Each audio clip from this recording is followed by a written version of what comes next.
All right. So it's Rosh Chodesh Iyar, Sivan. Rosh Chodesh Sivan. Tafshinayintet. It's very close to Shavuot. And as we said last time, 2 days ago, or yesterday, depending on the opinion, it was the Yortzeit of Shmuel, Hanavi Shmuel. So we are in the first book of Shmuel and chapter 7, verse 16. And we're just going to finish the couple of verses of chapter 7. Chapter 7 is when Shmuel is taking control over the security situation in the land of Israel, defeats the Philistines, and basically setting up a start of a normal society which is not living under terrorism, under the attacks of the Philistines all the time. And he's doing that not after defeating the Philistines. He's also establishing government, establishing a normal justice in the country. He's walking around, as we see in this pasuk. Ve'alach midei shana b'shana. He would make the rounds every year. He would have a circuit, so where he would go around and would judge the people. V'savav Bet El v'Gilgal v'Mitzpah. He would go through those three central locations, central cities in the center of the country. V'shafat et Yisrael et kol hamkomot ha'ela. In all of those places, he would set shop and would judge the people. But then he would go back home. V'tshuvato haramata. He would always go back to his hometown that's called Ramah. Ki sham beito, because over there was his house. And the rabbis are telling us, what is beito? Beito, that's his wife. And beito ela ishto. So his wife was there, and he would go back to her, would come back to his house. V'sham shafat et Israel, and there too he would judge the Jews, the Jewish nation. Vayiven sham mizbeach l'Hashem, and over there he settled down and he created an altar, because it was allowed in those days, because we didn't have the central full gamut, full mikdash and ark in the same place. The mikdash in those days was sitting in the city of Nov, the city of the Kohanim, a special city dedicated to Kohanim, and the ark was sitting in Kiryat Yearim, adjacent city, not far away, but nonetheless a different place. So we didn't have an established system of central temple in one place. Therefore, we were allowed to build our own individual altars, and that's what he did over there in Ramah. And his son Joel, it's not going to be the prophet Joel. Coming, it is. Oh, it is. It's according to some. Coming right up. The rabbis are teaching us something very, very special about Shmuel. Shmuel was a Levi, right? His father had money, not too much, but enough to sustain him and his son, I guess. Sons, he had several. Shmuel was very, very careful as he was judging people, as he was walking around, not to take even a glass of water. Not to take even a glass of water that does not belong to him. Even when they had I guess the people or the central authority or the rabbis or whoever was running the show in each individual location would arrange for wells for the benefit of the public as they were going up to Shiloh or to Nov, wherever they were going, to have the ability to drink water on the way. So it's water that belongs to everybody. He would not touch that. He would only go and buy those, individual Perrier bottles and, consume them, because he did not want to have any even hint of enjoying from someone else's money, funds. Why? Because if there is any, in the future, that person would come in front of him to be judged, he didn't want that he will have even a subconscious bribe, on his plate. There is a famous story in the Gemara where a gentleman comes to Rabbi Shmuel. Rabbi Shmuel was a Kohen Gadol, and he brought to him matnot kuna, whatever you have to give the Kohen. He brought to him so Rabbi Shmuel asked him, you're living far away. Don't you have some local Kohanim that you can give this to? So he said, yes, I do, but I decided to give it to you. And the next day he comes to be judged by him. And of course, Rabbi Shmuel threw him out of court. I don't want anything to do with you. You find some other Beis Din that doesn't have a hint of bribery. So he recused himself, exactly. Thank you. So Shmuel was very, very careful with that. And as a result, wherever he went, he had to carry with him a lot of stuff. He had to carry with him, a place to sleep and all the food and all the water and money. You have to be totally independent, self-contained, self-sustaining, and that's what he did. And it's very, very important to mention it here, because in the next pasuk we'll see that his sons not so much. Now that brings us to the end of chapter 7. Now, chapter 8 is a very, very important chapter, and we're going to be on that chapter for a while. This is the chapter that is talking is the transition between the time of the judges to the time of the kings, to the era of kingdom of the Jews have kings. And there is it's mentioned in many, many places, many, many aspects, and we're going to try to touch at least a little bit on each one of them. And it's called, part of this chapter is called Mishpat HaMelech, the rule of judge, of a king. What is the legal right of a king, and what is the purpose of a king, and why are the Jews needing a king? It's a whole discussion which we'll hopefully be able to touch on.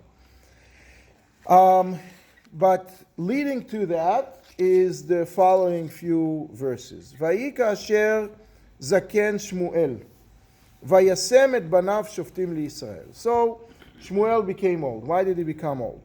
Okay, because he was. We're talking about Shmuel at the ripe age of 49. Why is that old? It's usually not old, right? So the point is that he was a gift that was based on a prayer of his mother. And when you get a gift, you can't exactly ask for, give me a gift that is, that many details, or, you ask for a gift, you get whatever the giver is giving you. Don't look So, a gift horse in the mouth. what? Don't look a gift horse in the mouth. There you go. Thank you. So he was a gift, and therefore he was a gift with a limited expiration date, I guess. But the main problem is as follows. He was compared to Moshe and Aaron, right? As we're saying in Shabbat, Moshe v'Aaron b'kohanav, v'Shmuel b'korei Shmo, right? So he was on the same level of Moshe and Aaron. Moshe and Aaron became leaders of the Jewish people when they were 80.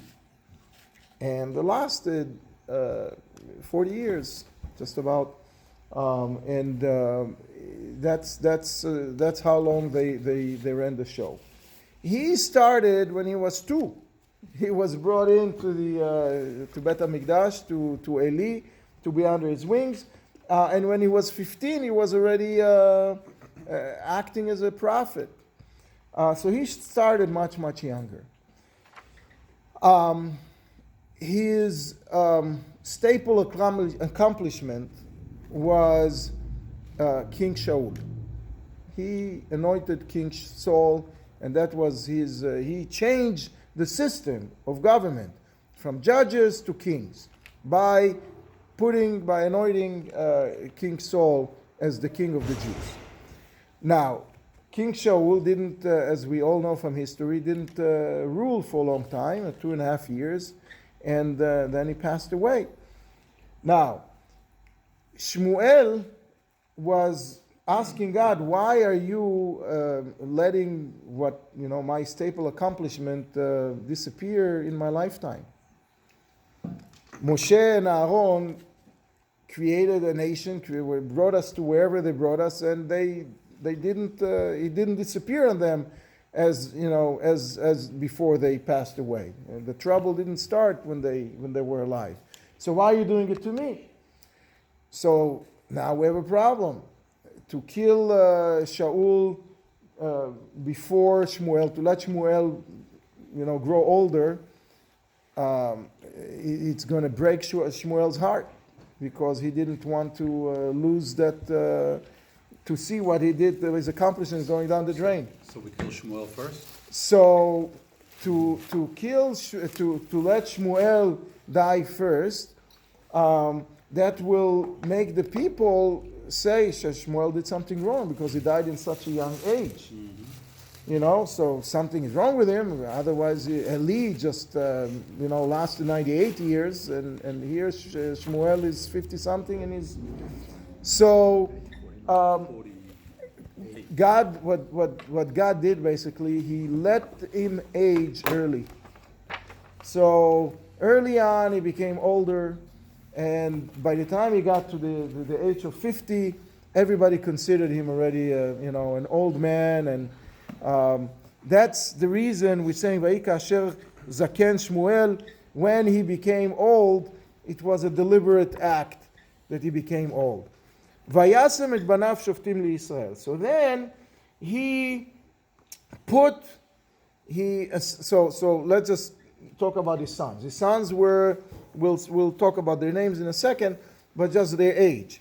So assuming he got married at 18, when you're supposed to get married, right? 18, 19, right? So he had a child a year later, and another child a year or 2 or 3 later. So the children were young. The oldest it could have been is 30.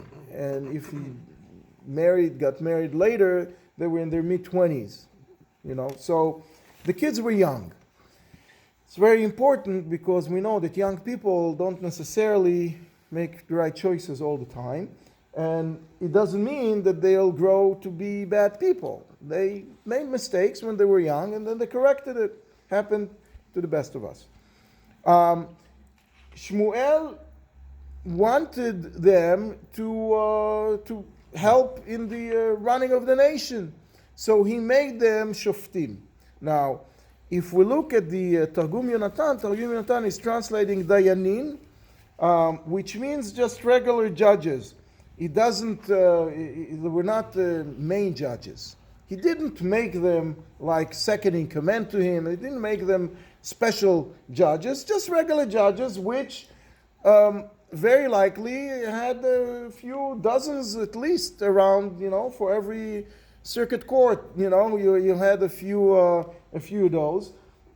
So they were judges. Now, where were they operating? They were operating in Be'er Sheva. Be'er Sheva is in the north, as you know, and it's in the south. I'm sorry, it's in the south, and it's sort of the outskirts of the Jewish land as it was then. What? At the time. At the time, yeah. It was really towards the end. It was, I think, either Yehuda or Shimon. I don't remember who actually owned that. I think Yehuda owned that city specifically. Shimon was right there as well. But they were in the south. And the reason he put them there, one can imagine, is because he didn't think that they can be judges in the center of, in the Supreme Court in Yerushalayim, He needed them to get practice. That's number one. Number two, he wanted them to help him because he couldn't make his way down south due to his age or his condition, which was a condition of an old man, even though he was younger. So he put him there to help him. Now, it seems, according to the Midrashim, that the people had no problem with that. They were not thinking that, it's his favoritism, and he did not have any plans for them to be the prime ministers after him, So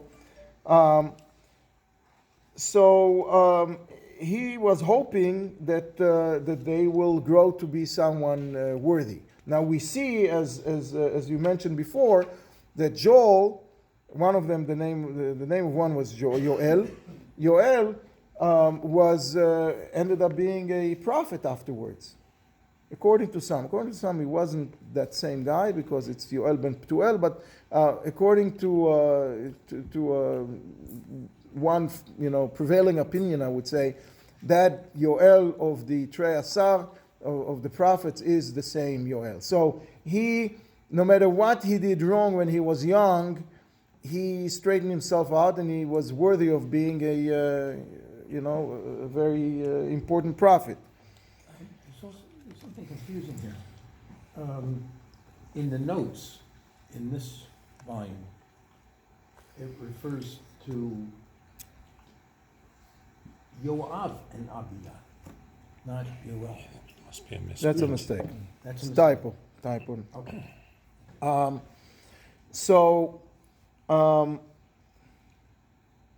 Okay. Now, the people who saw that they became judges, they were hoping. They were hoping that they will grow into being, taking a more leading role. They saw the failure of the two kids before, the kids of Eli, who did not really end up being such good leaders or being able to take over for Eli. So they were hoping that they will. So let's see what happened. Vayishem bno bechor Yoel. So the name of the oldest one was Yoel. Now, if we look at Divrei Hayamim lists all of the lineage of everybody. Over there, they call him Vashni. It's a different name. So Yoel was more of a nickname for him. V'shem Mishneu Aviyah. So he made Yoel the main judge in Beersheba. V'shem Mishneu Aviyah, and the helper, the vice judge, the second in command, would be the second son. His name was Aviyah. Now, and so he made them Shoftim beBeersheba. And that is when things didn't really work as he planned. Velo alchu banav bedrachav. Okay, it's written we're saying drachav, but it's written darko, meaning his ways versus his way. They didn't follow his way. What way? Of not taking anybody's money, but using your own. So they were also Leviim, as sons of Levi, they were also Leviim, and they did not have enough money in the family to take care of themselves. Yeah. Elchanan was a Levi? Elchanan. Which Elchanan? Shmuel's father. Elkanah. Yeah. Elchanan. Elkanah was a Levi. Yeah. So, but he came every year. Yes. He came every year to. The Levium, I thought weren't farmers. He was not a farmer. He was a Levi, and he was a Navi. He was. So the Levium also came to Shiloh every year? Of course, the Levim, every Jew was supposed to come 3 times a year, and the Levim would come even more because they would have a shift where they need to work, to sing in Bet HaMikdash and to guard the gates and stuff. So they would come even more often. So his sons did not follow his ways, and they had one problem. They felt that they don't have money, and they liked money. What can you do? A lot of us do. And they didn't, what? Same old story. And Vayitu achar batza. And what is the batza? Batza, the Targum Yonatan is saying it's mamon dishkar. It's money of falsehood, of lies, of not just. They were trying to get money somehow in not such a straight way. Now, the rabbis are very, very careful to tell us that they were not really violating the letter of the law. They were violating the spirit of the law. Because if they violated the letter of the law, they were not allowed to be, they should be kicked out as judges, and they were not. And we see that Yoel became a prophet afterwards. It's not, he was a kid, was young, and he liked, a Ferrari, and, he didn't have one. The translation here says, took bribes and perverted justice. Right. The translation is, so let me explain to you. That So doesn't sound like very good. he doesn't, it's exactly, that's why I was. But that's not the commentary. Right. It says also an eye for an eye. It doesn't mean that you Right. take your eye. There is a oral law that explains all of Got to those look things. at the bottom of the page. But look at the English, So what bribe did they take? So there are various explanation of what does it mean that they took bribe. Because they were young and they were, acting young. They didn't have the respect that they didn't command the respect that Shmuel did. And therefore, people really didn't listen to them as much. So there is one of the laws that you have to, when a Beis Din calls you, you have to come to show up for the Din Torah, right? And what happens if you don't do? It's like jury. You get another chance to come serve as a juror, right? So so Beis Din has to call them again, and call them again. 3 times. After that, Beis Din can put them in cherem and all kinds of other stronger methods, bench warrants. There were no bench warrants in those days, but there were ways of persuading people to do what the court is telling them to do. Because people didn't have that much respect for them, they didn't show up first time, second time, third time. So they ended up running a whole apparatus of clerks that the public had to pay their salary in order to write this invitation for the plaintiffs or the defendants to send them to call people for Din Torah again and again and again and again and again. They also instituted fees for the judges, which every king thereafter also, made sure to. It's a normal thing. You have court costs. In every system, someone has to pay the court costs, and many times is either the losing party or both parties have to join in. But that was sort of a shocker to them because they all looked at Shmuel. Shmuel would walk around free, providing the service of judging people free of charge, didn't take a dime from anyone. And here those 2 youngsters are starting to charge us court fee, $100, for a session. What is, they didn't like it. So that is what caused them to feel uncomfortable with them. And that's what's called the bribe, because you're paying, it looks like bribe, because when you come and you give $100 to the court, to the judge, it looks like bribe, but it's not really bribe, it's just fees to run the courts. And those fees became standard. But the Jews of that day wouldn't know that will work for the next few hundred years. And they just saw what the daddy do, which is, avoiding that, and they didn't like it. Vayatu mishpat, and they also somehow, because they took money, subconsciously the mind goes towards the person who gave you the money. No matter, no matter what you do, that's just come with the territory. You can be the most righteous person, but the logic would just work differently if you got money from someone. So, an issue perhaps that a wild west, so to speak, that Beersheba was away from civilization, so to speak, so they didn't. Precisely, Beersheba was a desert like it is today. You didn't have a lot of people there. Almost like there is today. I mean, it's not as it's not. You don't have that many people over there, and therefore it was they were there to try to do something, but the people around it didn't like it as much, and they were trying also because there were not a lot of people over there, and it's a desert, so you don't have a lot of agriculture over there. So the Levim would not have a lot of stuff to divvy up, because whatever grows in the desert is not that attractive. So they were trying to collect more and to take more and to show up and get a piece. This is a problem with the Levim in general.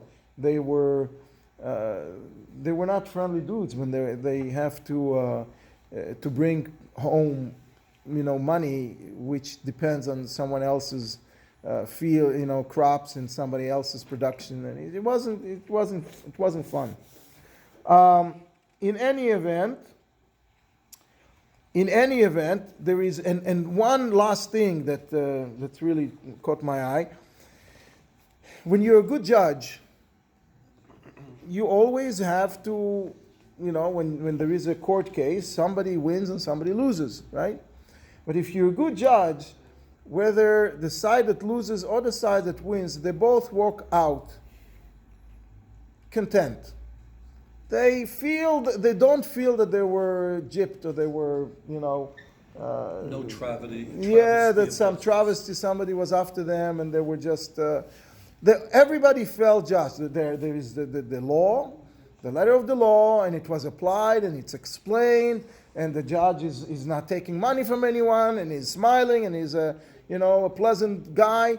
So they have to pay the ticket, or they have to pay the damages, but they don't feel that they were cheated. With those two young guys, apparently it wasn't. They were not. Whoever lost really was upset. They were not able to give that feeling.